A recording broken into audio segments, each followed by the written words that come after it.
set, Kristen. Good afternoon, everyone. I'm Kristen Proud. I'm the Vice Chair of New York Creates. I'd like to welcome everyone to the meeting this afternoon.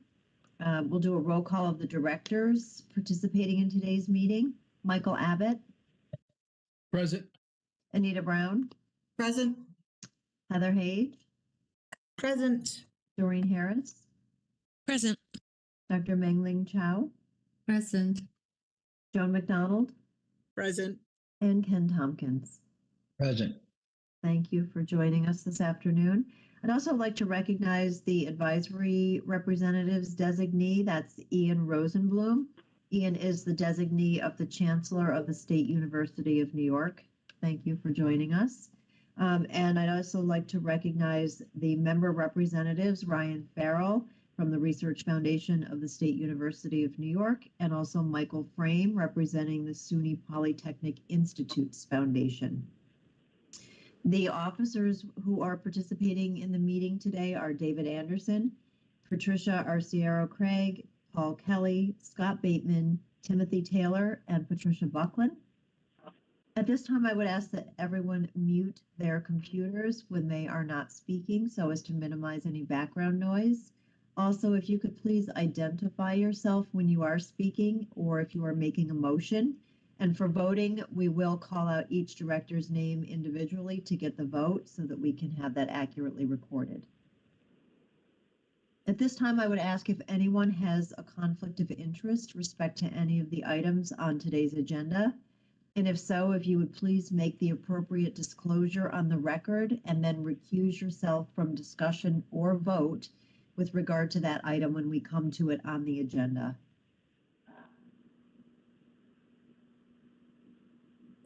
Hearing no potential conflicts today, we'll move to approval of the minutes.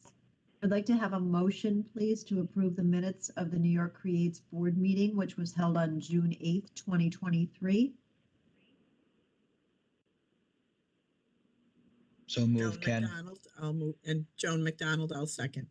Thank you both. Are there any corrections to be offered to the minutes? Okay. Hearing none, we'll start with the roll call. Michael Abbott. Aye. Anita Brown. Aye. Heather Hage. Sorry to pause, just a procedural question. Since I was excused from that meeting, do I need to abstain on this topic or That leave would it? probably be best, Heather. That's fine. Okay, shall do, abstain. Doreen Harris. I apologize. Was I in the similar situation as Heather? I believe I was. Pat, can you We're recall? checking. No, you were present. I what? Oh, okay. That's right. I apologize. So aye. Thank you. Thank you, Doreen. Dr. Mengling Chow. Aye. Joan McDonald. Aye. Ken Tompkins. Aye. And I would also like to be recorded in the affirmative. So the minutes are approved. Thank you.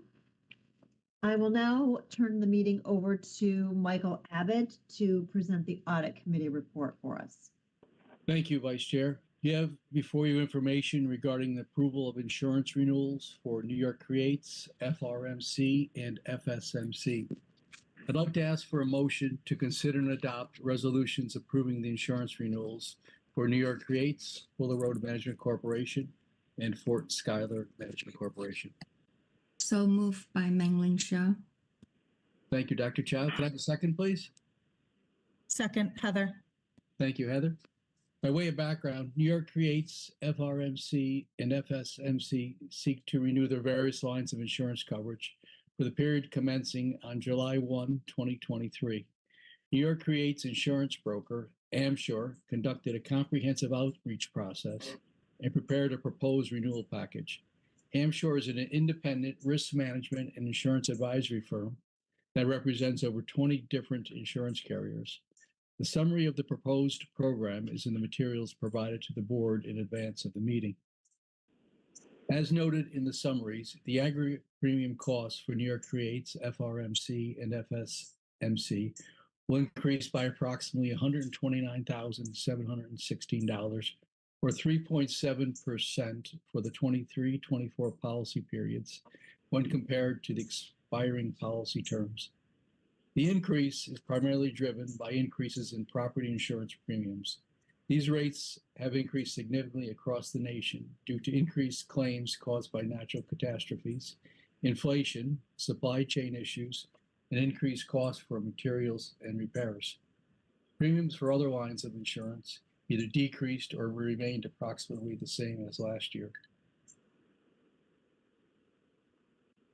The Audit Committee approved the resolutions described in the memorandum provided to the board in advance of the meeting, including recommending that the board approve the same actions.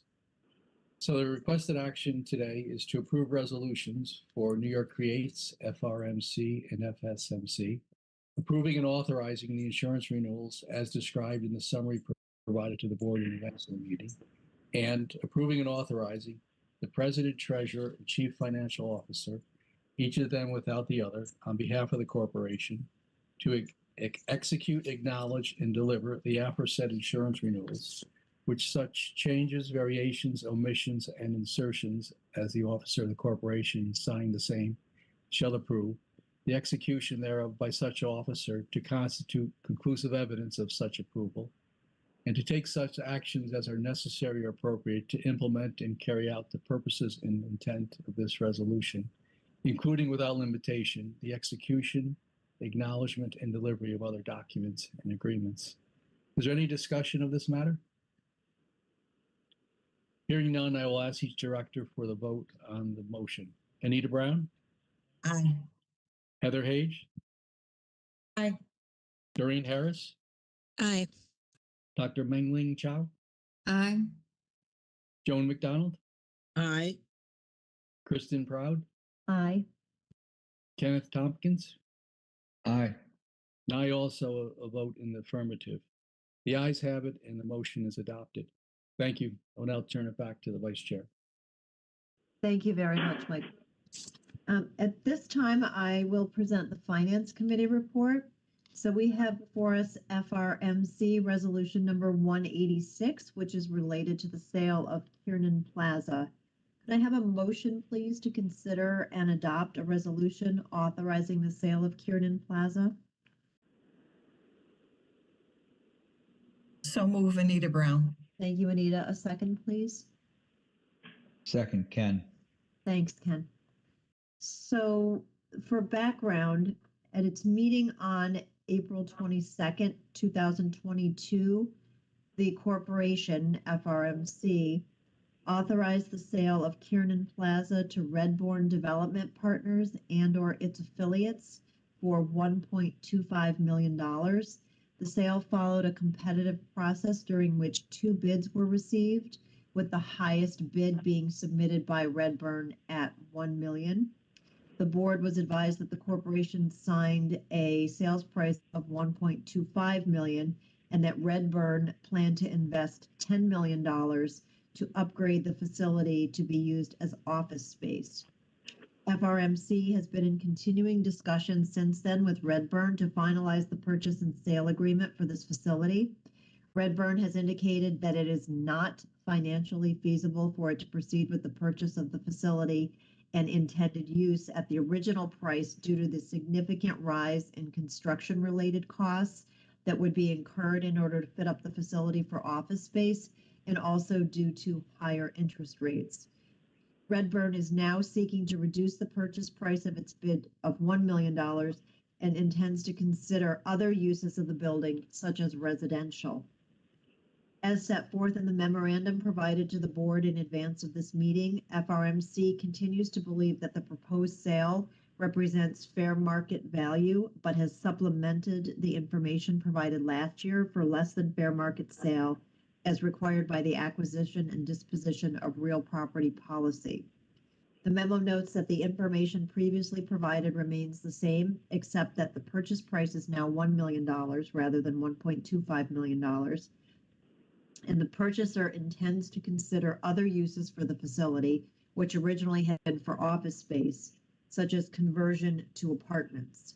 A residential use will draw people to live in the downtown area and, similar to office space, will create a strong base in a key area of downtown Albany with resultant economic benefits to the entire surrounding area. Nevertheless, the sale will still enable FRMC to forego maintenance expenses and focus on high-tech opportunities that better fulfill its mission and public purpose. FRMC seeks authorization to transfer the facility to Redburn for $1 million, with a requirement that Redburn must return a certain percentage as determined by the Chief Operating Officer of the net proceeds if the building is resold within a 2-year period.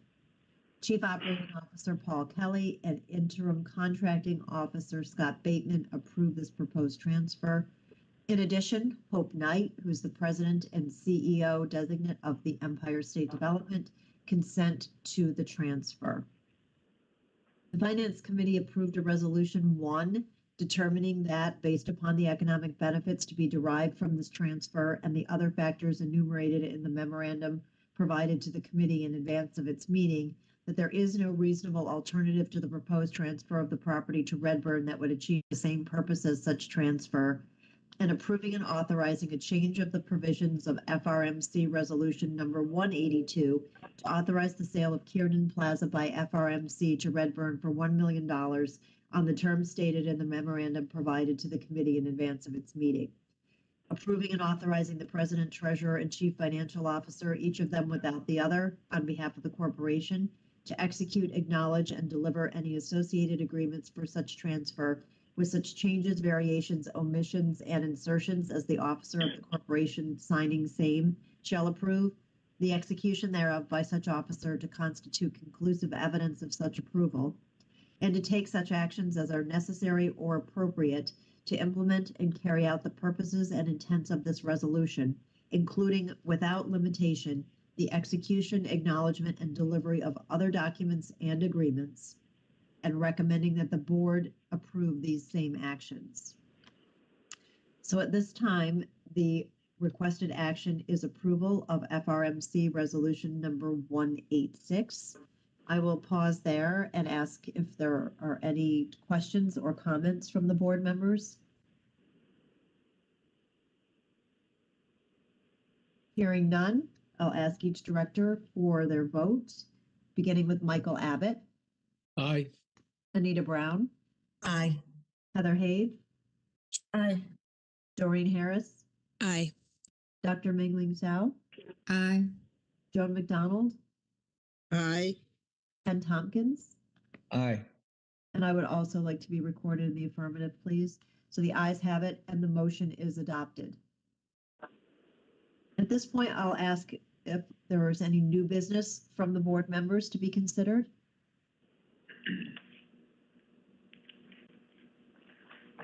Hearing none, I'd like to provide an opportunity for public comment at this time. If there is public comment, I would ask you to please introduce yourself and limit your comments to 2 minutes.